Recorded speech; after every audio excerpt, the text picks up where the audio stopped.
Buenos días y feliz domingo. Aquí estamos de nuevo en la comunidad Amanecer. Estamos viendo el libro Buenísimas Noticias y hoy comenzamos el capítulo 4, Un mejor pacto. Todo cristiano nuevo, al llegar al Señor, piensa que tiene una lucha con el pecado. Los recién nacidos en el Evangelio dicen que solo basta hacerse cristiano y empezar a asistir a una iglesia para salir sintiéndose condenado o como un perdedor espiritual. Los recién llegados incluso dicen, mejor me hubiera quedado en el mundo, porque ahí nadie me juzgaba, como ahora en la congregación. Entonces, no entendemos algo tan maravilloso como este versículo, porque Él es mediador a nuestro favor de un mejor pacto con Dios basado en promesas mejores. Hebreos 8:6. Pareciera que las buenas nuevas se convirtieron en malas noticias cuando nos están señalando, pero no se preocupe, porque no es así.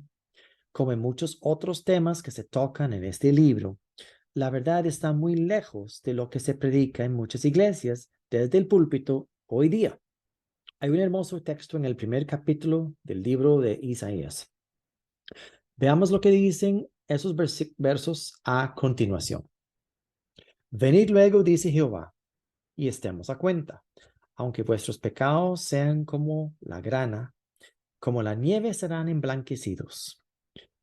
Aunque sean rojos como el carmesí, vendrán a ser como blanca lana. Si queréis y escucháis, comeréis de lo mejor de la tierra. Si no queréis y sois rebeldes, seréis consumidos a espada. La boca de Jehová lo ha dicho. Isaías 1:18 al 20. Aparentemente el Señor aquí promete emblanquecer o emblanquecer nuestros pecados, pero no es así. Debemos escudriñar siempre cuándo y a quién le fue escrito un texto bíblico antes de caer en errores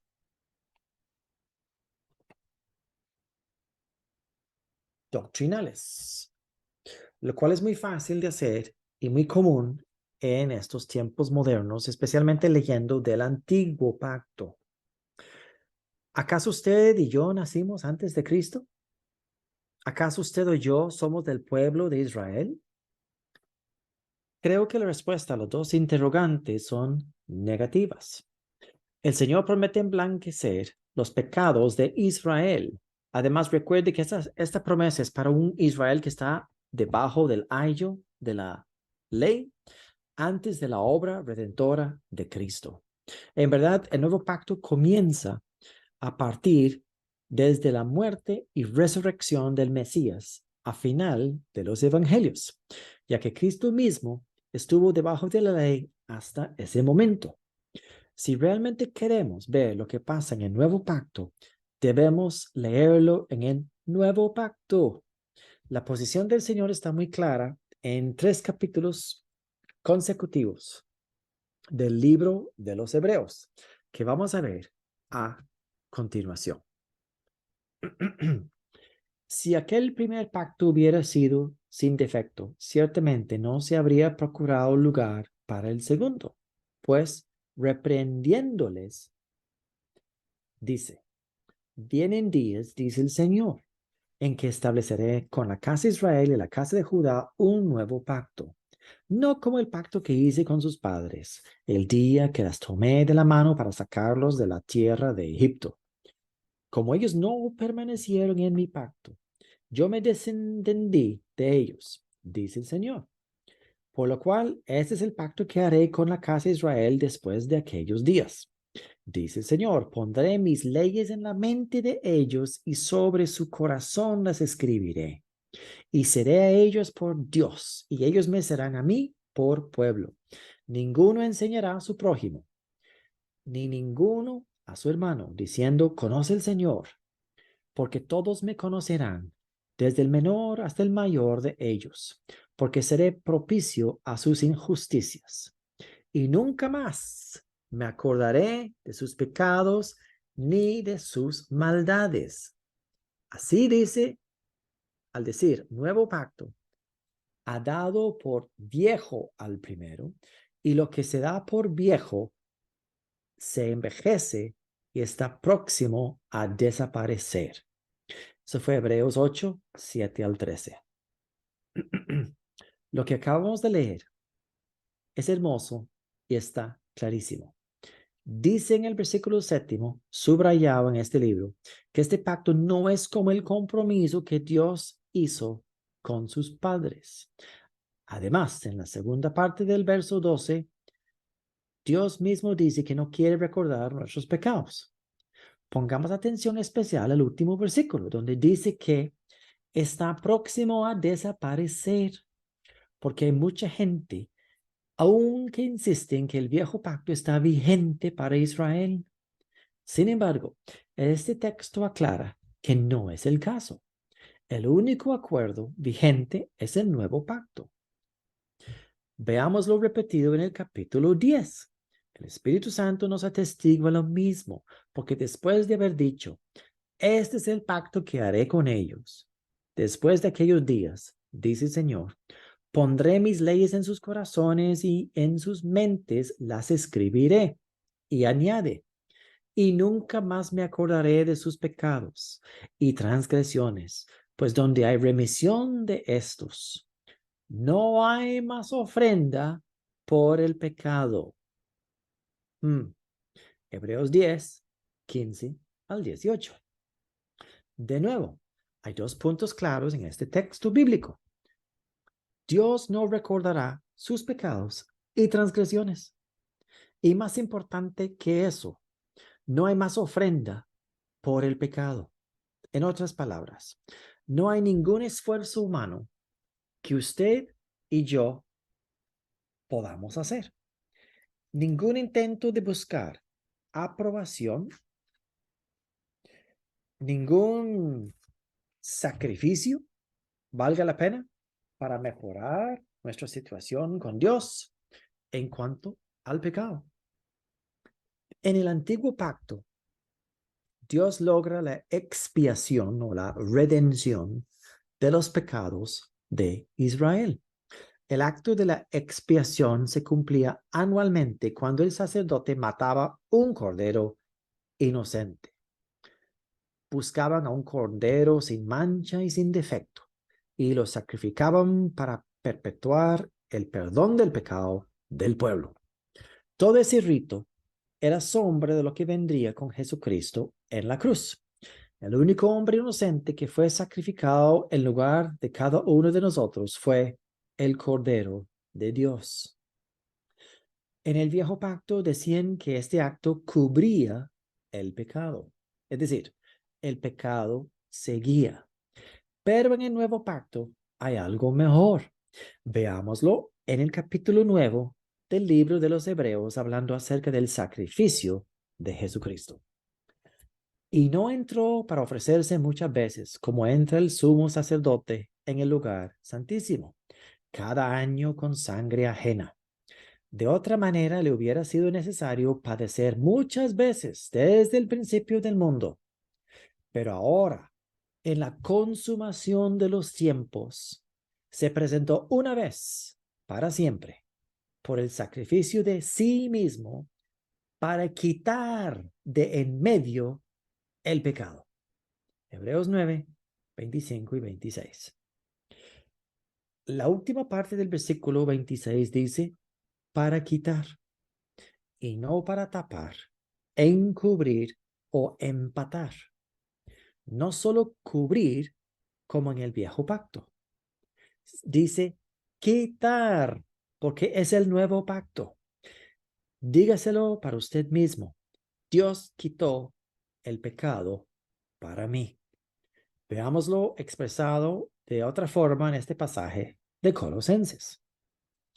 Y a vosotros, estando muertos en pecado y en la incircuncisión de vuestra carne, os dio vida juntamente con él, perdonándonos todos los pecados. Él anuló el acta de los decretos que había contra nosotros, que nos era contraria, y la quitó de en medio, clavándola en la cruz. Colosenses 2, 13 y 14. ¿Cuál es el acta de los decretos en contra de nosotros? La ley, por supuesto. La ley es lo que señala el pecado. Dios no tiene una lupa y no anda buscando todos nuestros errores o fallas. La ley es lo que no pudimos cumplir y Dios lo sabe muy bien. Por lo tanto, si no hay ley, no hay obstáculos y no hay pecado para Dios. Por cierto, ya que lo vimos, pongan atención a la última frase del verso 13 mencionado anteriormente. Perdonándoos todos los pecados. No los pecados que cometiste antes de conocer a Cristo. No los pecados de que nos hayamos arrepentido debidamente.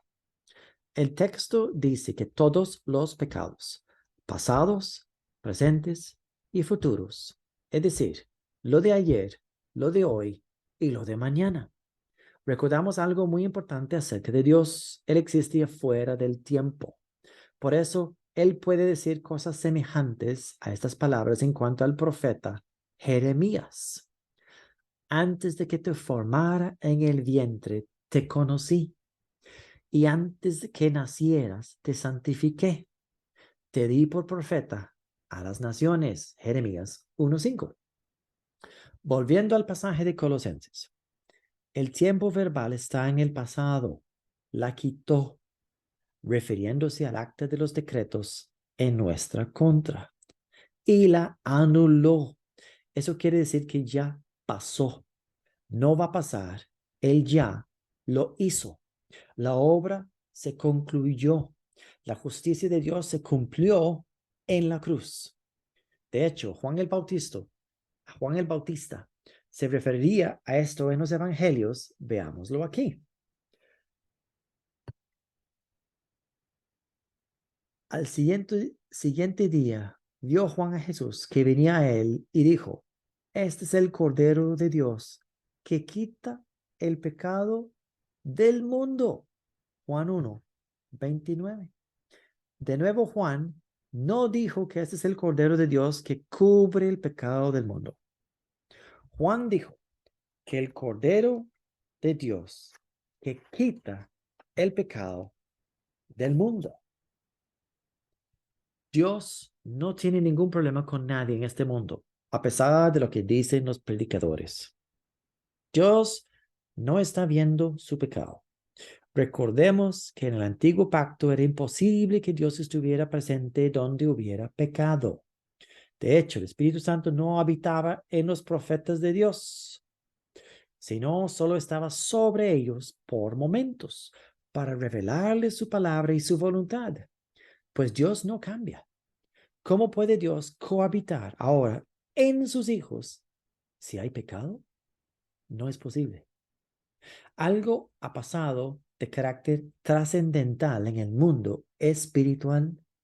Dios eliminó el pecado del mundo en el sacrificio perfecto de Jesucristo.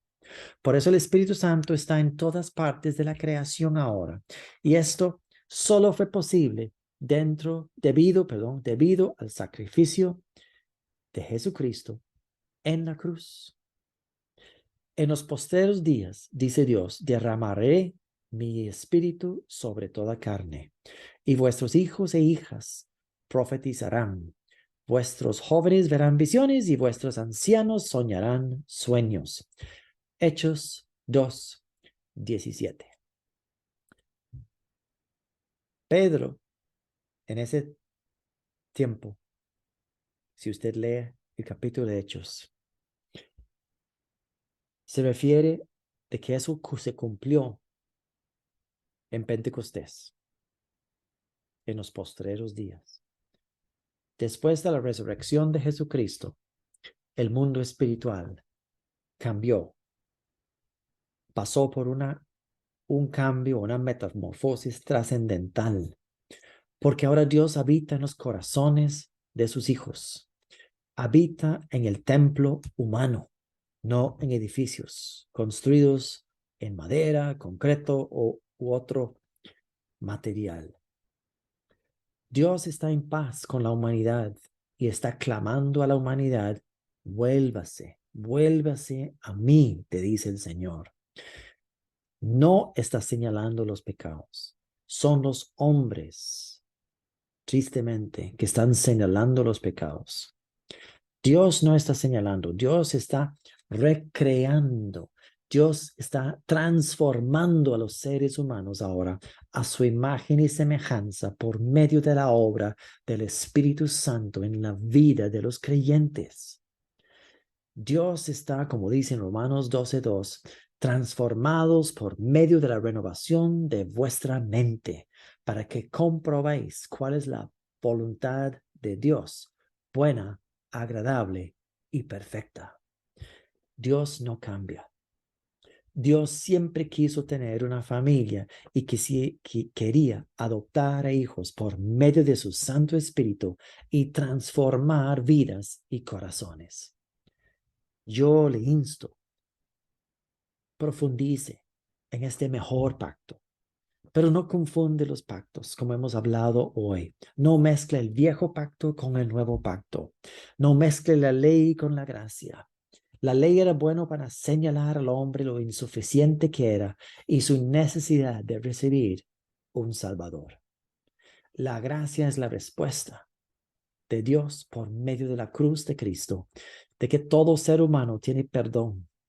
Solo tiene que clamar y recibir para vivir y experimentar ese perdón y conocer la vida de Dios que puede vivir ya en este mundo, ahora, hoy, la nueva creación que Dios está efectuando una vida a la vez, una vida a la vez.